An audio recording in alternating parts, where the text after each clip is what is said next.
Go ahead. Going on that, I mean, this actually relates also to the problem of evil. I mean, the idealist perspective.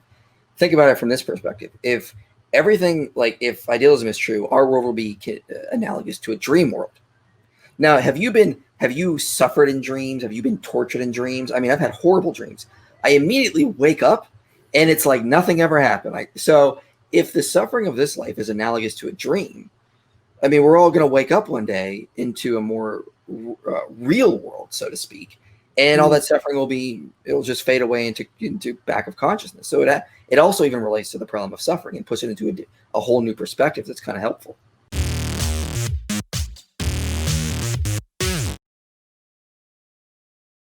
Hey everyone, thanks for taking the time to check out this video. Real quick, if you want to see the web extended I did with Mike Jones, that is exclusive to subscribers over at subscribestar.com/TUA. It's $10 a month. You get early access to interviews like this one and exclusive bonus content that's not public on YouTube. But if you can't afford that, I totally understand.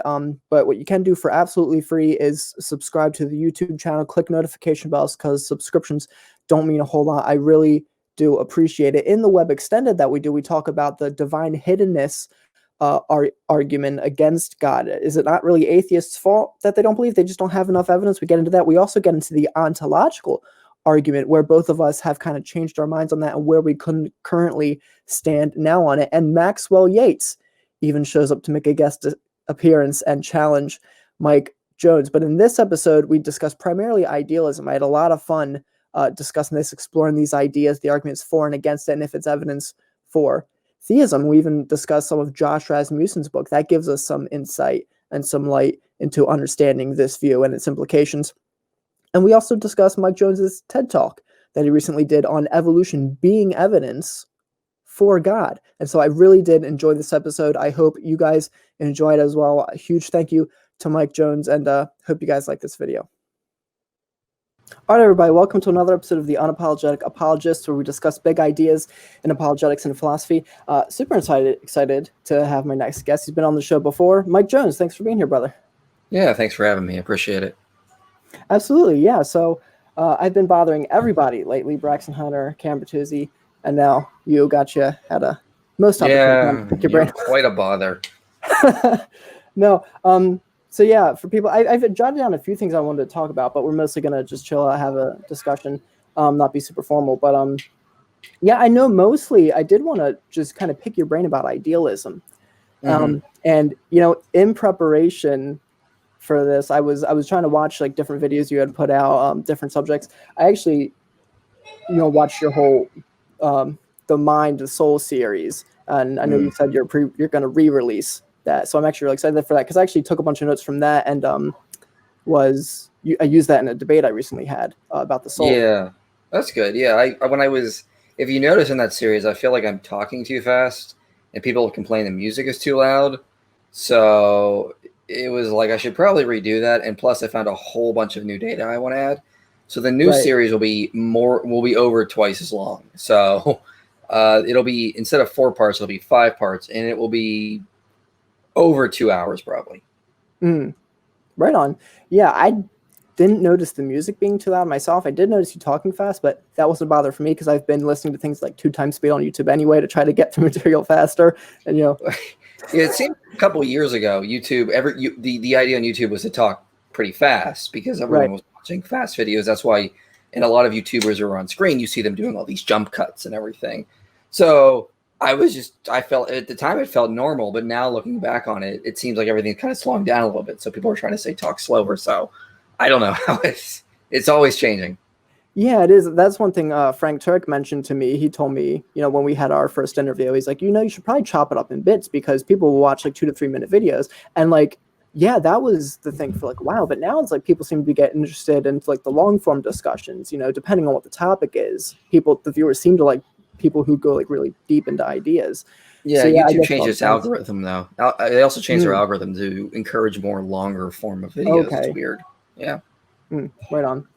But so anyway, yeah. So the mind stuff, like I got all that, and that I'll ask you some questions about that. I really like that, how it wasn't just brain causes things in the mind, because atheists always like to appeal to that, but mind also can cause brain changes, which shouldn't be the thing on the worldview. But when it came to the idealism stuff and videos that were strictly about idealism, I have to admit a lot of that just, I tried, but went right over my head. So I'm going to pull a Michael Scott here and ask you, explain this to me like I'm an 8-year-old. Maybe if Sure. someone just kind of said to you, like, what is idealism? Like, what is that? Okay, that's a good place to start. So I will say the new series is not going to focus on idealism. I'm going to make it compatible with substance dualism and idealism. So I'm actually not going to focus too much on idealism because I felt like I was trying to cram too much in to begin with. So to get to the question, though, what is idealism? So idealism is best explained by comparing it to the other two views, physicalism and substance dualism. On physicalism, all is matter. On substance dualism, there's mind and matter. On idealism, all is mind. And people go, how is that possible? Look, matter, it's there. How could you deny it exists?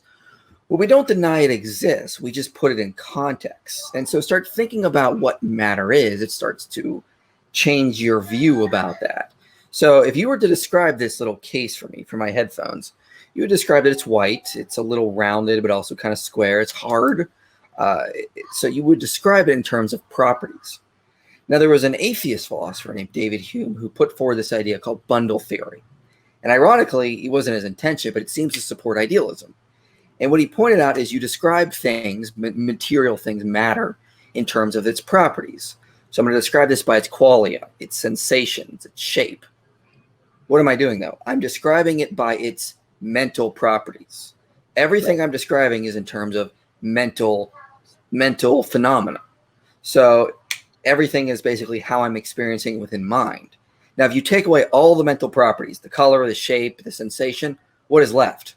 Well, that was David Hume's bundle theory. You can't describe anything without properties. So an idealist like myself just says all matter is phenomenal states, different elements of phenomenology that is experienced in mind. Matter is not its own independent substance. It's just informational arrangements of different mental substances that we experience in reality. It's not an independent substance. It's just mental phenomenal states.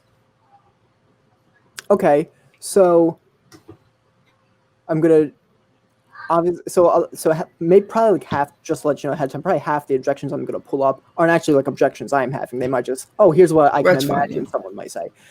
Yeah.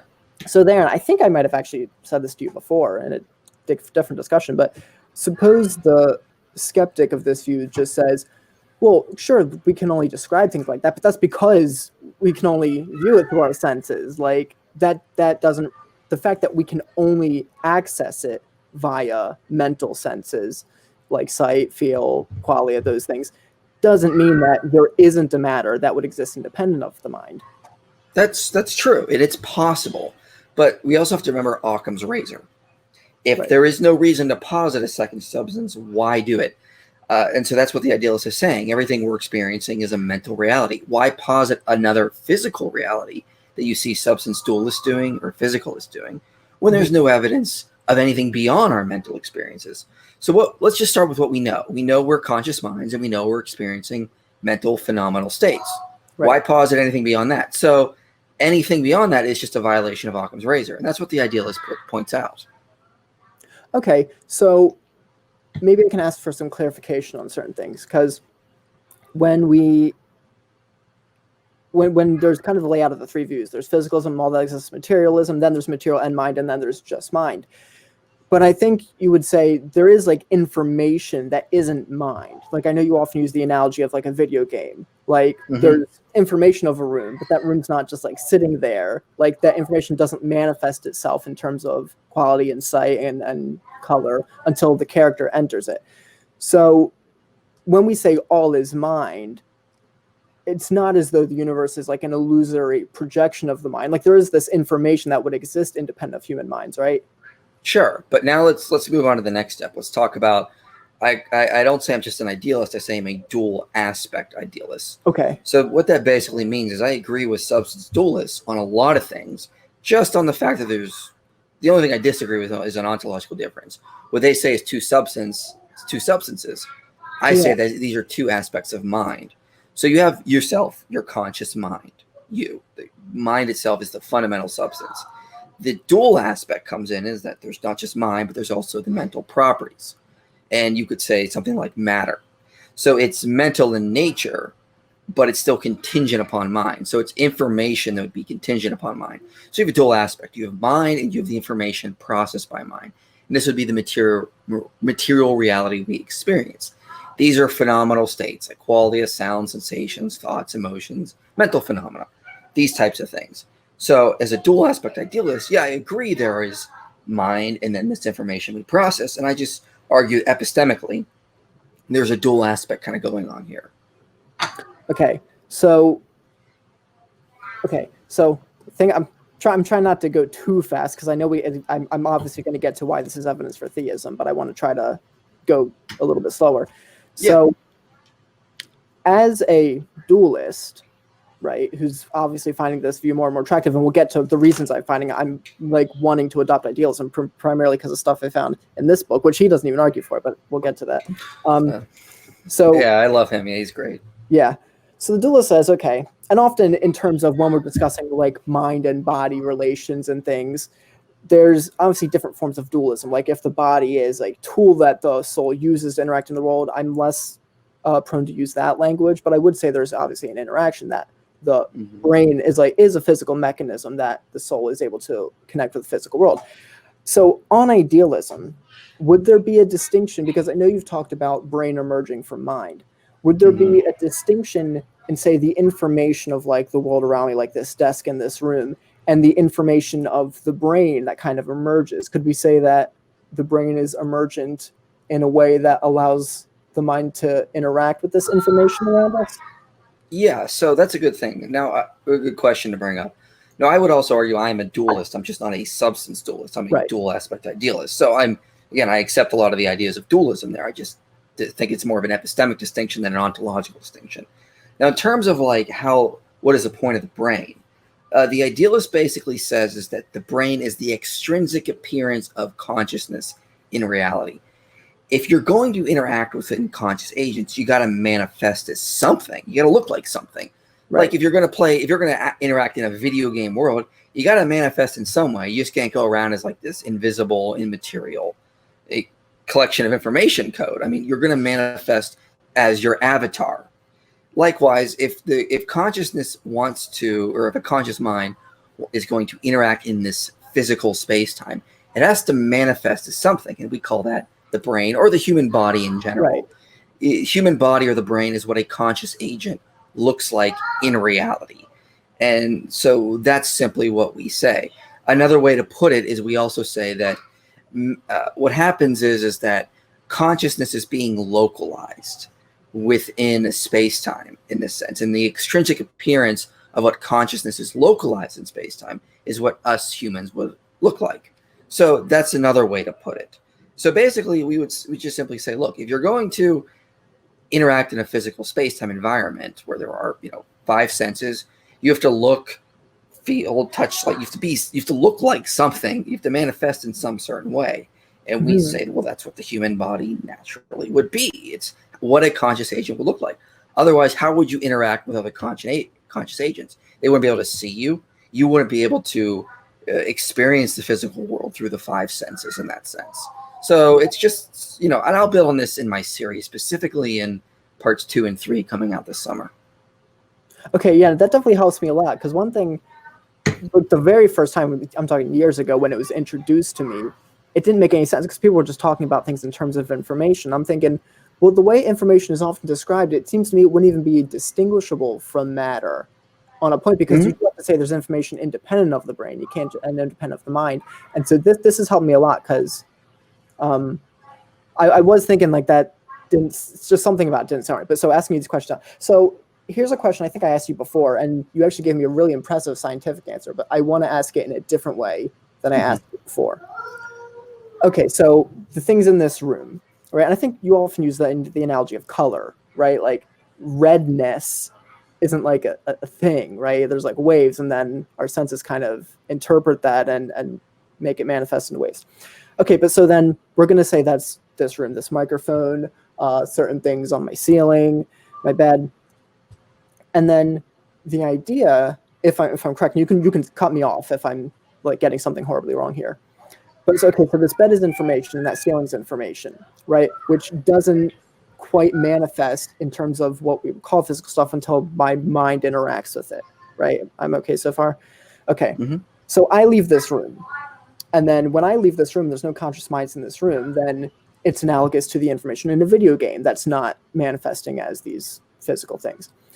So let's say I'm gone for several hours and the ceiling crumbles and falls to the bed, but it doesn't fall to the floor. And that's because, well, there's information, not a physical, like the physicalist would just say, or even the dualist would just say, well, of course, there's a physical bed there. It keeps the ceiling from hitting the floor. But if we're saying that's information, and then so then I come back and I see there's just piles of, drywall from the ceiling on the bed, I postulate, well, this stuff happened while I was gone. It didn't take my senses didn't have to interact with it to allow that to happen. I kind of just infer, oh, while I was gone, this thing. So how can we make sense of that if this is just information, but also my mind was interacting with it to manifest itself, but we understood it as it happened when I wasn't there. So how can we make sense of all that? So I might get a little technical here, but in terms of quantum mechanics, we have this idea called the Schrodinger equation, which describes the evolution of the wave function. So you have now the evolution of the wave function is deterministic. It evolves deterministically. What's indeterministic is our observations, our measurements on the wave function, because there's no physical equation to describe collapse. So we could say the universal wave function, the wave function of the universe, is evolving deterministically. It's our observations which are indeterministic. So that implies, just building on that, I'm making a philosophical inference here, but that implies that the natural process of the universe are going to go on acting as they would. It's only that when we cause collapse or interact with them that we get the physical appearance of matter. So things could still evolve according to the deterministic wave function. And then when we observe them, then we experience the conscious or the material reality that we all interact with every day. But things can still evolve or unfold in an informational, so to speak, idea until they collapse to a physical reality. So of course, you're still going to have processes unfolding. And then in quantum mechanics as well, there have been experiments like delayed choice quantum eraser experiments, which have shown that observation can upload back histories. So observations can determine what path the particle took in the past.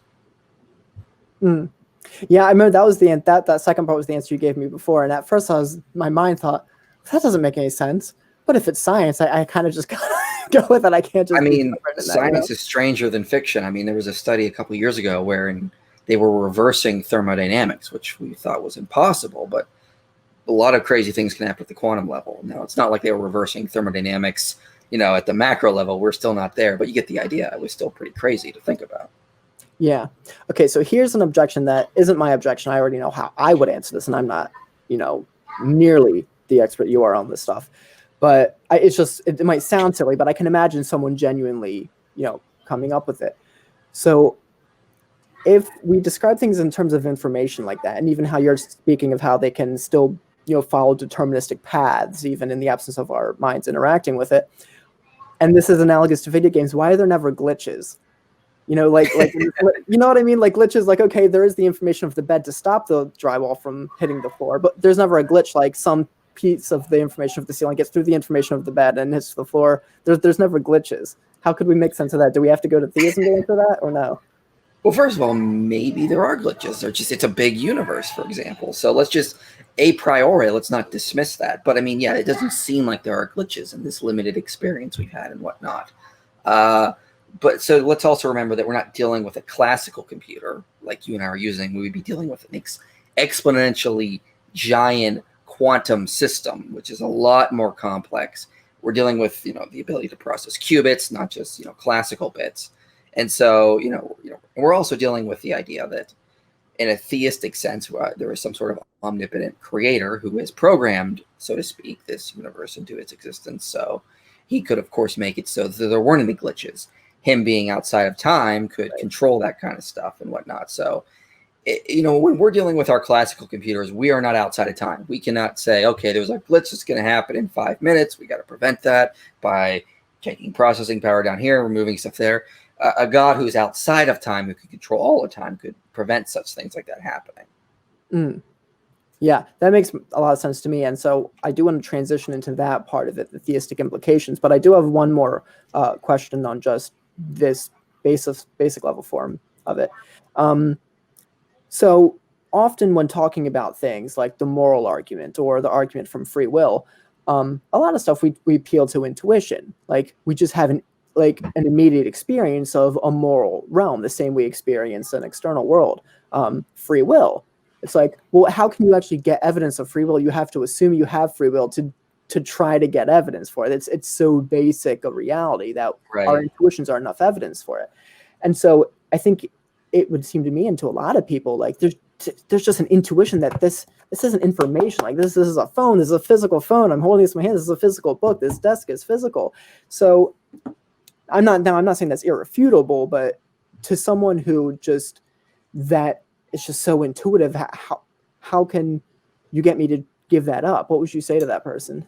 Well, yeah, I agree a lot with we're starting with intuition. It's like our starting point. And so, yeah, I use that for a lot of things. The one thing we have to remember is not all intuitions are equal. Right. So, for example, we early humans intuitively thought the Earth was flat, and they had every right to. They weren't stupid. They were working with what they got. The only reason we know it's not flat is because we're not idiots, and we're standing on their shoulders. Like they came before us. If we were born within the time of the ancient Sumerians, we would also think the Earth is flat. Right. We're lucky enough to come after them to know it's not. Yeah. So I would refer people to that sort of thinking. Now, I would also argue that intuition is our starting point, but I would also argue that scientifically speaking, we're starting to get to this idea that matter is not in that same sense. So we're learning in science that there may not even be these tiny elemental particles like we think intuitively, like Democritus, like with the void and the atoms. So there's a great paper called Particles in Quantum Field Theory, and the physicist named Pesa is arguing that in quantum field theory, he says the naive concept of particle adopted by most practitioners of quantum field theory evidences intrinsic contradictions and therefore should be abandoned. This in turn implies a deep refutation of the whole apparatus of quantum field theory. So she's basically arguing he's basically arguing the naive concept of particles. It should just be abandoned because that's not what quantum field theory is revealing to us. So that's an interesting thing. And then finally, I could argue intuitively that matter really is information. Again, David Hume's bundle theory. You're going to describe this in terms of mental properties. So when you think about it, sure, you may want to intuitively start with the idea there's this real concrete substance we're dealing with. But if you think a little bit more and use just rational inquiry, you're going to arrive at idealistic understanding and go, well, no, this is just mental substances. This is what the basic argument from idealists were giving us in the 19th century. Okay, so I like that. And in fact, one of the things I left out is even, guys like Braxton Hunter, when talking about free will, he says, listen, we can trust our intuitions unless we have some greater defeater for it. So I left the defeater out part on purpose. It's like, but this is what that is. Like if someone could, now of course, free will, I don't think you even in principle can have a defeater because that would negate the whole thing. But I had a question about, okay, so what is it then? Okay, so there's this information world, and then there's consciousness, there's our minds, and then the brain emerges from that because, like you said, we can't just be like hovering spectators. We have to be able to interact with it and stuff. Mm-hmm. So, and maybe this is just begging the question almost, but how would we explain the fact that our interaction with the information manifests itself with what seems to be matter that isn't information, if that makes sense? Or am I just kind of like begging the question there? Kind of just going in a circle. I mean, that's the way it's going to manifest. Right. I mean, there's got to be a way it has to manifest. Okay, that makes sense. So and then I think I also asked you this because, so I think up to this point, people could maybe say, okay, I can get what you're saying, but then it's going to break down if we're just going to say this is all dependent on human minds, right? Because, well, then what was the information doing before any human minds evolved or even any conscious life forms evolved? And so this is where I actually really like the idea because it gets into evidence for theism. So how would you go from what we've explained so far to how this is evidence for an ultimate consciousness that's not human? I think idealism just gets you back to theism. I mean, it's hard to really deny it. I've even argued solipsism itself will get you back to theism if you think about it for a little while. So I think this is why a lot of atheists are kind of resistant to the idealistic perspective, because theism just seems to be a necessary entailment of it. Now, there are idealists that are atheists out there. I don't know. I just, it doesn't make sense to me, but they are out there. But it just seems like it gets back there because, for example, you and I came into existence at a point in time. We're bound by time. We don't control physical reality with our minds. We didn't program anything. We are players. There is a programmer. If you put a video game on your Xbox or PlayStation, you could tell how old I am there. If you put a video game on, you're just a player, but you didn't program or create it. You're just participating or interacting in that video game environment. So just the very idea of idealism, it just gets back to a mind. If all is mind and we're contingent minds, it just entails there's a larger, more fundamental mind that all this is contingent on. That's God. I mean, there's no other way to put it. That's exactly what theologians have been saying for centuries now. So it just gets you back to theism. Yeah, and back to the thing I raised earlier, like if there's, as you pointed out, if there's an omniscient mind, then yeah, that makes sense why there wouldn't be any glitches, because it's not just human. If it was all dependent on human mind, yeah, you expect glitches everywhere all the time. But otherwise, no. So I really like that, because even when I was saying about the information, even if we're saying it behaves deterministically, but I leave the room, my mind's not interacting with it, but it still goes on in a rational way. If all the information in reality is behaving in that rational way, it has to be dependent on some ultimate rational source, some rational mind. So I do like that. So out of Josh Rasmussen's book, this would be a nice merger from idealism into, I do want to ask you about your TED Talk, because I really enjoyed that. Even though I'm not, a theistic evolutionist myself, I still really liked it, because I thought this is where we can come together and have common ground and just team up against the atheists, which, the whole man's word over God joke. I know we pick on you about that, but that's because there are actual Christians who would say that, and those are the ones we're making fun of, because it's like, really? You want all this kind of in-house fighting to separate us? I've learned now that when someone says that, if someone tells me don't take man's word over God's word, I just reply to that fundamentalist. Okay, then I'm going to reject everything you say because you're a man. Yeah, there you go. But anyway, so Josh Rasmussen, in his book, How Reason Can Lead to God, I actually wrote a review of it recently. So he has first, my favorite chapter is Foundation of Mind. And so he talks about all the same things like qualia, free will, all these things. And there has to be, this doesn't make sense on a materialistic worldview. And then his following chapter is Foundation of Matter. And so he says, okay, so we have this material things. And so what I found super interesting about this is he's not coming at it from the perspective of an idealist. I think he's coming at it from the perspective of a dualist. But he does. Yeah. He'll get there. Yeah. Well, he will, because even in the most recent interview I had with him, I kind of raised that point, because he talked about, okay, if you have if you have these aspects of a mind in the universe, but all you have is materials at the foundation, you don't have the right, how can you even get mind from that? And then I said, well, can I turn the thing on you? If the foundation is a mind, how can you ever get matter? And he said, well, maybe all there is mind, and even in the book, he leaves that open, right? And so when he talks about how a mind could create matter, I'm going to read from the book how he says it could create matter. And what I found interesting is, and I think you might agree, and I hope you do, is that this is perfectly compatible with idealism. So he writes, you might wonder how a foundational mind could form matter's geometric forms. Here's one idea. The foundational mind has the same kind of power you have to form images in your own mind. When you close your eyes, you can see faint images. With some effort, you can cause these images to take certain forms. For example, you may be able to cause an image of a purplish box to appear in your mind. This image arises within the canvas of your imagination. While your canvas is private to you, my hypothesis is that the foundational mind's canvas is public. This mind forms material objects with its power of imagination. In this way, the ultimate mind causes material objects to appear rationally and orderly on the public canvas we call the universe. I call this theory the imagination theory, because it explains material forms in terms of the imagination of the foundation. The imagination theory is just one hypothesis, take it or leave it. So he uses the word material there, but to me that seems perfectly compatible with idealism. Sure is, yeah. I need to read that book. It's definitely been recommended to me several times. I just haven't gotten around to it. Yeah.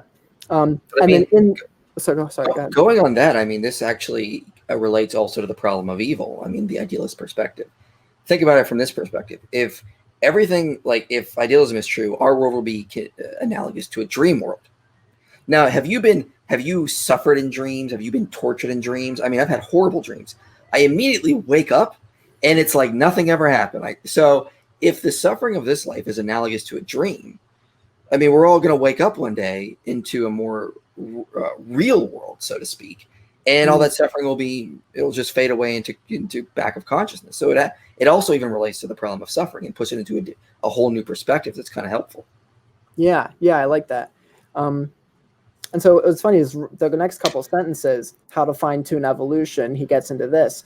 And this will be good merging into your TED Talk, because what Josh Rasmussen talks about, he wanted to create like a simulation universe. And so he wanted to create a universe that would, and he talks about how he had to fine tune it, and he wanted to tune the simulation universe to produce life forms like us through evolution. And so one of the things he talks about is there were several ways he tried to do that. He says, so he says, I tried to just kind of put the materials there and see what would happen. He's like, but nothing would happen. And he's like, and then even if I did kind of the beginning forms of life and gave them the ability to multiply and reproduce, but I didn't specify a goal, then there wouldn't be any new life forms that would emerge. And in fact, most times they would just die out. But he said, if I specified a goal, then I could get the process of evolution to kind of take over and produce new life forms.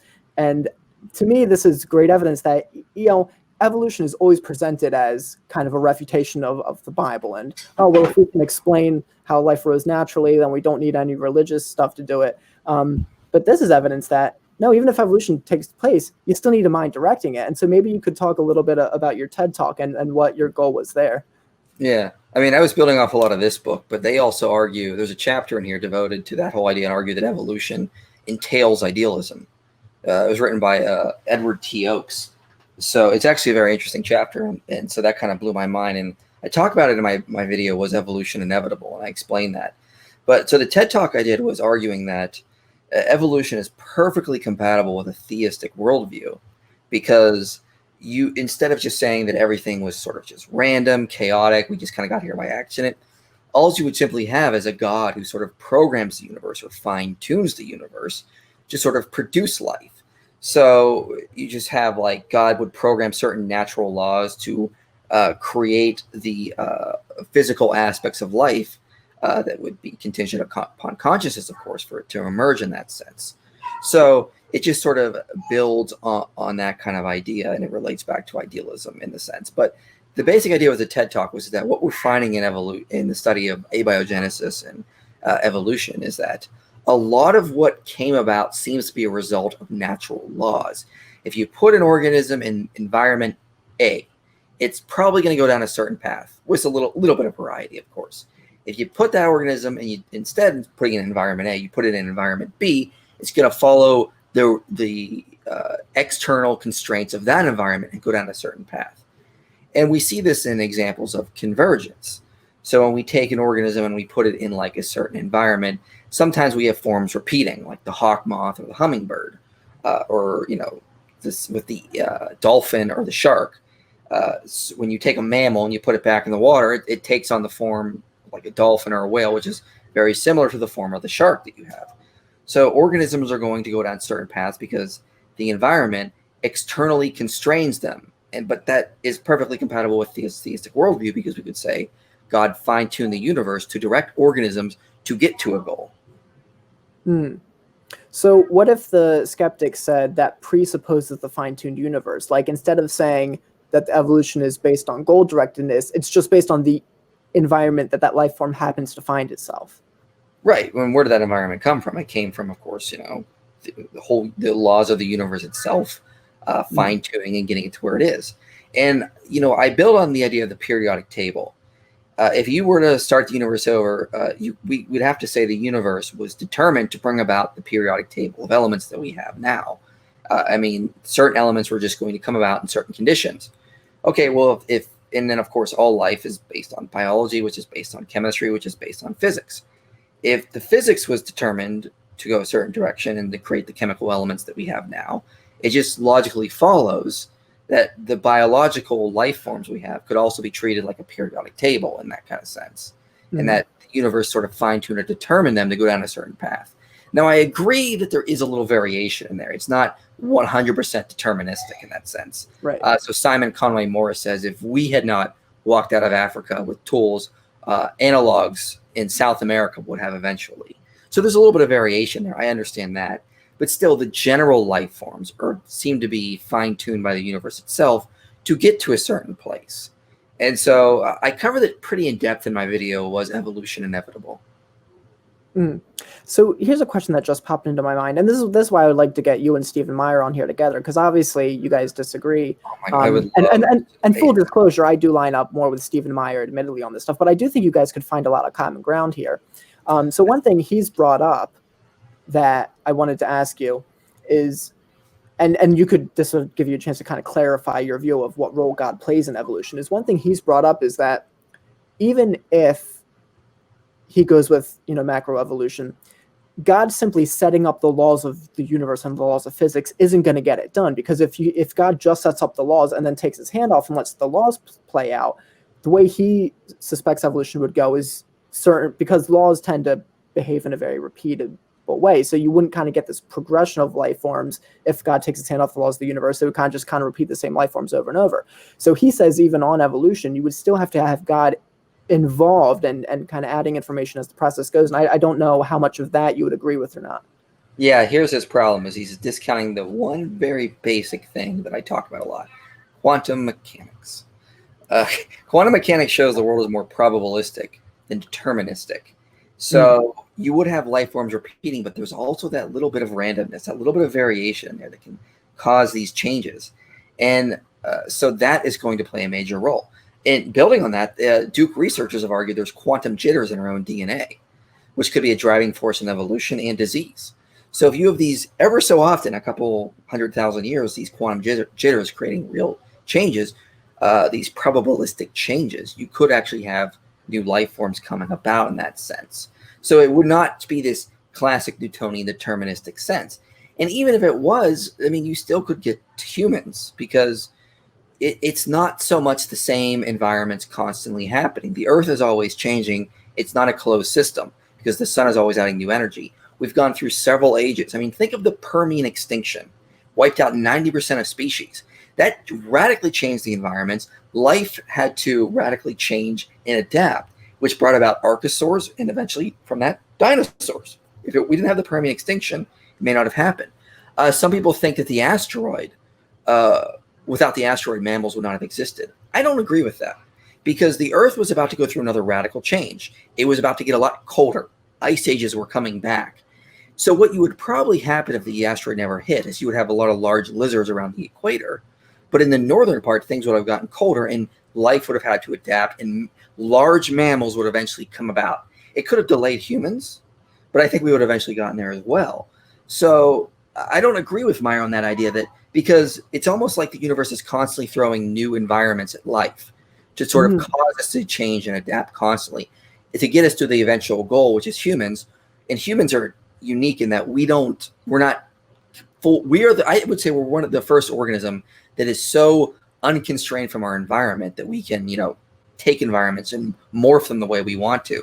You see a little bit of that in like beaver dams or bird nests, but humans are like the masters of it. So we've gotten to the point now where we're not being constrained by the environment and have to constantly change and adapt. You could argue that we are, I'm making a little bit of a metaphysical speculation here, but we are the goal of that process in that sense. So I would disagree with Stephen Meyer on that, because there's constantly new environments happening that's causing life to change. But I mean, I've had people, not just you, I've had other people contact me and say, would you like to debate Stephen Meyer? And I've said yes. Now, I won't say who. I will say you did, because you've said it publicly now. But other people have, and I never hear back from him. I'm not sure if he's too busy or he just doesn't care. But I'm willing to give him the benefit of the doubt. He's too busy. I hope that's the reason. Right. Well, and certainly, I've contacted. Who am I?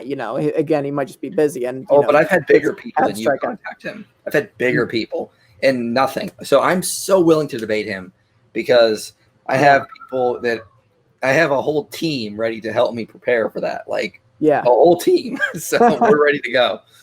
Yeah. Well, I'll try again, because I think, again, my interest in this, and I'll say this, and I've said this several times, is, obviously there are a lot of groups, and we've kind of talked about before how people say you take man's word of God. My personal view on this is why, when it comes to the age of the Earth, I'm an old Earth person coming from a young Earth perspective, but I don't talk about it that much. And the reason is because me personally, my opinion is I think diversity within, Christianity, diversity of ideas is a good thing. It keeps the structure from becoming stringent and dogmatic. If everybody thought the same way, that wouldn't be good.